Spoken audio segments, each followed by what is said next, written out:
আপনাকে আমাকে লাঠিয়াল বাহিনী হিসেবে কাজে লাগিয়েছে।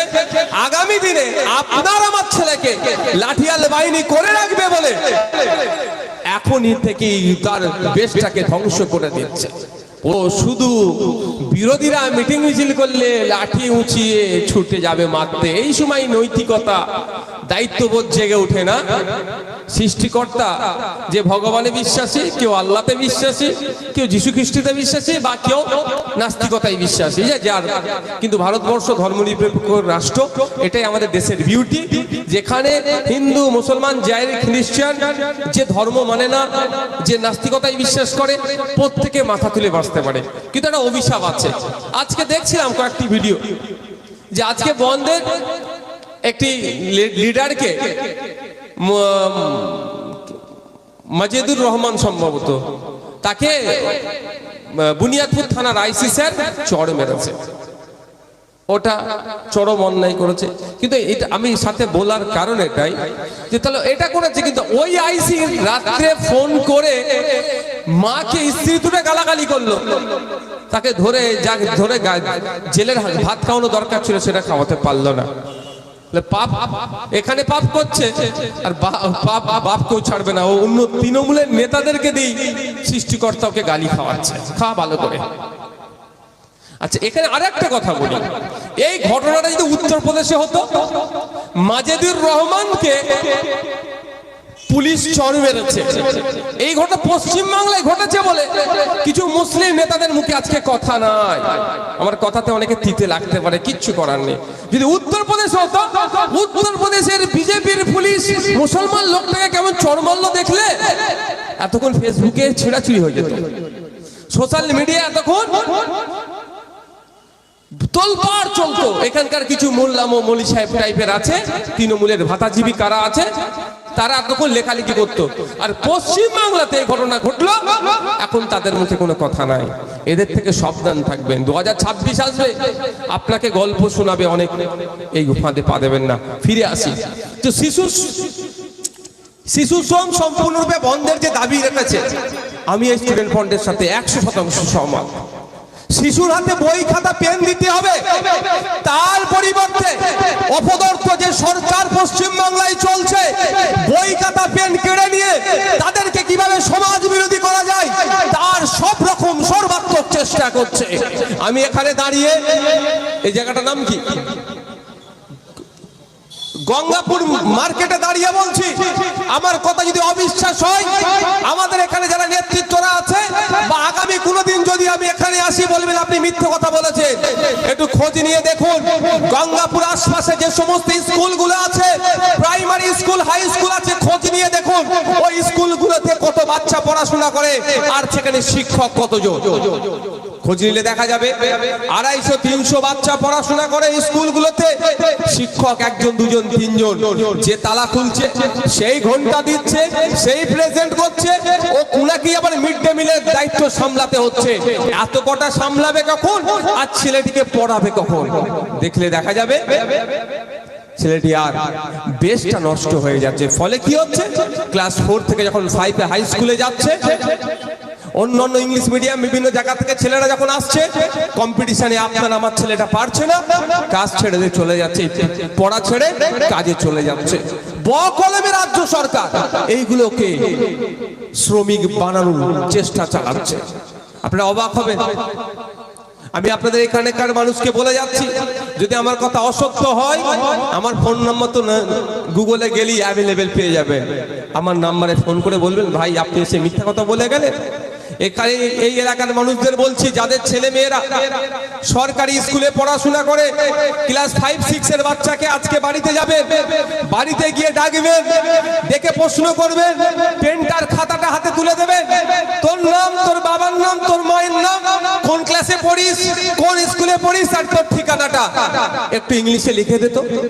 100টা ছেলেকে চেক করবেন, আপনার আমার বাড়ির ছেলেগুলো যারা আর্থিকভাবে আমরা দুর্বল, দিন আনে দিন খাই, সকাল হলে এখানে ট্রেন ধরে কলকাতায় যাই, দিন মজুরের কাজ করি বা কোনো বেসরকারি সংস্থাতে কাজ করি, মাস গেলে 10-12 হাজার টাকা আমার শ্রমের মূল্যায়ন ঠিকঠাক পাই না। যারা কাজে যায় সন্ধ্যায় বাড়ি ফিরি, তাদের বাড়ির ছেলেগুলো আর্থিক দুর্বলতার কারণে প্রাইভেট স্কুলে আমরা দিতে পারি না। আর আমাদের ছেলেগুলো যেখানে যাচ্ছে শুধুমাত্র ও আর পাঠশালা নেই, এখন ওটা কি হয়েছে, রন্ধনশালায় পরিণত করে দিয়েছে। কারণ আমাদের ছেলে ওখানে পড়াশোনা করে। আমরা কারা? আমরা মুসলমান, আমরা দলিত, আমরা আদিবাসী, আমরা পিছড়ে বর্গের মানুষ, আমরা আর্থিকভাবে দুর্বল, আমরা শ্রমিক শ্রেণীর মানুষ। আমাদের সন্তানগুলো যেখানে পড়াশোনা করে সেই জায়গাগুলো ইচ্ছাকৃতভাবে এই রাজ্য সরকার ধ্বংস করছে। আর আপনাকে আমাকে কখনো ভোটের জন্য কেউ বলছে হিন্দু হিন্দু ভাই ভাই, তো কেউ বলছে মুসলমান মুসলমান ভাই ভাই। ঠিক আছে ভাই, তুই তোরটা নিয়ে থাক, ওকে ওরটা নিয়ে থাকতে দে, কিন্তু দিনের শেষে আমার হিন্দুর ছেলে আমার মুসলমানের ছেলে দুটো সন্তানেরই কিন্তু যারা আর্থিকভাবে দুর্বল, দুটোর কিন্তু বেশ নষ্ট হচ্ছে। সে আর উচ্চ শিক্ষায় শিক্ষিত হওয়ার জন্য যে বেশের দরকার সেটাই ধ্বংস হয়ে যাচ্ছে। যদি না বিশ্বাস হয় আজকে বাড়িতে যান, ক্লাস 3-4 এর বাচ্চাকে ডাকুন, একের অনুশীলন একের অঙ্কের বইটা খুলে দিয়ে অনুশীলন একের অঙ্কটাই করতে দিন, যে বাবু এই অঙ্কটা করে দিত। 100 জনকে চেক করে দেখুন, আমি দায়িত্ব নিয়ে বলতে পারি 90 জন ফেল করবে। ক্ষতিটা কারো হচ্ছে? নেতার ছেলে? নেতার ছেলের ক্ষতি হবে না। নেতার ছেলেকে খুঁজে দেখুন, যে কোনো পার্টির কথা বলছি আমি যে কোনো পার্টির কথা বলছি, শাসক সমেত যে কোনো পার্টির কথা বলছি, নেতার ছেলেগুলোকে খুঁজে দেখুন, যারা ব্লক লেভেলের আছে, এমপি এমএলএ মন্ত্রীর ছেলে মেয়েকে পরিবারকে দেখুন প্রাইভেট স্কুলে পড়াচ্ছে, ইংলিশ মিডিয়ামে পড়াচ্ছে, বাইরে থেকে পড়িয়ে নিয়ে আসছে। আর আমার আপনি এতদিন আপনাকে আমাকে লাঠিয়াল বাহিনী হিসেবে কাজে লাগিয়েছে, আগামী দিনে আপনার আমার ছেলেকে লাঠিয়াল বাহিনী করে রাখবে বলে এখনই থেকেই তার দেশটাকে ধ্বংস করে দিচ্ছে। প্রশ্ন অনেক আছে ভাই, বিষয়বস্তু অনেক আছে, কয়েকটা স্বল্প স্বল্প বলতে হবে, কিন্তু আমার আগে আমি পলিটিক্যাল বক্তব্য এই মঞ্চ থেকে দেবো না বলে আমি মাথায় মাইন্ড সেট আপ করে এসেছি। কিন্তু বিশ্বজিৎ দা কয়েকজনের নাম বলেছে, না বললে কিন্তু আমি থাকতে পারছি না। কয়েকটা কথা বলবো, রাজনীতিক কথা হয়ে যাবে, কেউ খারাপ ভাবে নেবেন না তো? শুনতে চান? আমাদের শুভেন্দু বাবু leader of opposition Hindu Hindu ভাই ভাই বলে স্লোগান তুলেছে। আমি স্লোগানের বৈধতা অবৈধতায় প্রশ্ন করব না, কিন্তু শুভেন্দু বাবুর কাছে আমার একটা প্রশ্ন আছে, সেটা শুভেন্দু বাবুকে জবাব দিতে হবে। আমাদের বাড়ির মেয়ে তিলোত্তমা, তার ধর্মীয় পরিচয় দেখে কিন্তু আমরা প্রতিবাদ করিনি, তারপরে অন্যায় হয়েছে তার প্রতিবাদ করেছি, কিন্তু তিলোত্তমার ধর্মীয় পরিচয় তো মুসলিম নয়। তো তিলোত্তমাকে যারা খুন করেছিল ওই রাত্রির ওই করিডোরে 54 থেকে 55 জন যাতায়াত করেছিল, সিবিআই তাদেরকে এখনো কেন খুঁজে বার করতে পারছে না? কেন্দ্রের বিজেপি সরকারের আন্ডারে সিবিআই আছে, এটাও কিন্তু শুভেন্দু অধিকারীকে জবাব দিতে হবে। আশা করছি আগামী দিনে কোনো মঞ্চ থেকে বক্তব্য যখন দেবে তখনও বলতে হবে।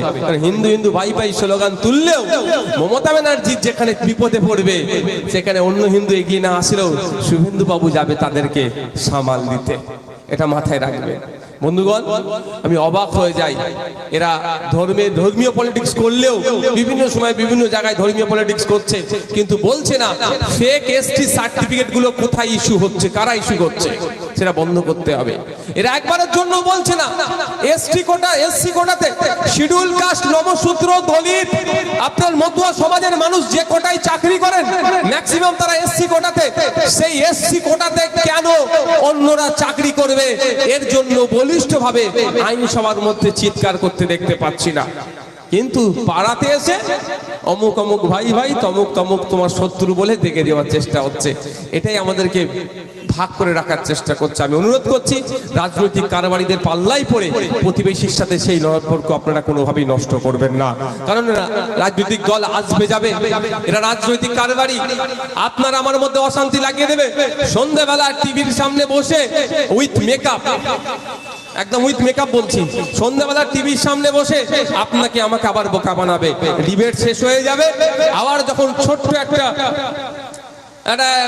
রিফ্রেশমেন্টের ব্যবস্থা থাকে প্রত্যেকটা এতে আপনার হাউসে, তো যখন রিফ্রেশমেন্টের ব্যবস্থা থাকে, যখন চা কফি কাজু কিশমিশ যে যেমন যত বড় হাউস তত ভালো খাবার দেয়, খাবারের চোট আমি যাই না ওই জন্য, তো যত বড় হাউস তত বড় খাবার দেয়, তখন ওরা আবার গল্প করে কেমন দিলাম বলতো, ও বলে এটা তোমার কিন্তু একটু বেশি দেওয়া হয়ে গেল, এটা বেশি নাও দিতে পারতে। মানে দিনের শেষে ওরা সব নেতাই ভাই ভাই, আর ভোটারে শত্রু বানাই ওরা।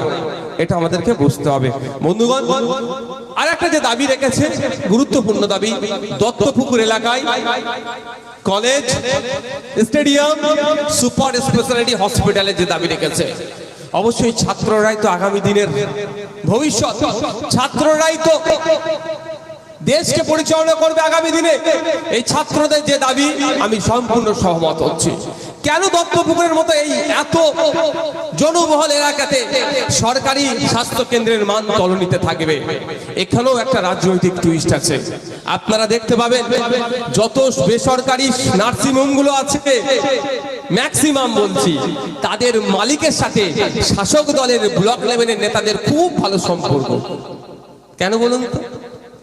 সরকারি হসপিটালে যদি এক্সরে মেশিন ঠিক থাকে, থোড়ি আমি টাকা খরচ করে বেসরকারি হসপিটালে যাব? যদি বেসরকারি হসপিটালে আমি না যাই, ওগুলো মাছি মারবে। তাহলে কি করতে হবে? সরকারি হসপিটালের এক্সরে মেশিন খারাপ রাখতে হবে। এক্সরে মেশিন ঠিক থাকলেও বলবে টেকনিশিয়ান নাই, টেকনিশিয়ান থাকলে কি বলবে? ওই প্লেট নাই প্রিন্ট করার, প্লেট থাকলে কি বলবে? পেজ নাই, রিপোর্টটা প্রিন্ট করার। ঔষধ তো আছেই আছে। তাহলে এই যে দাবি আজকে করছে সুপার স্পেশালিটি হসপিটাল বানাবার,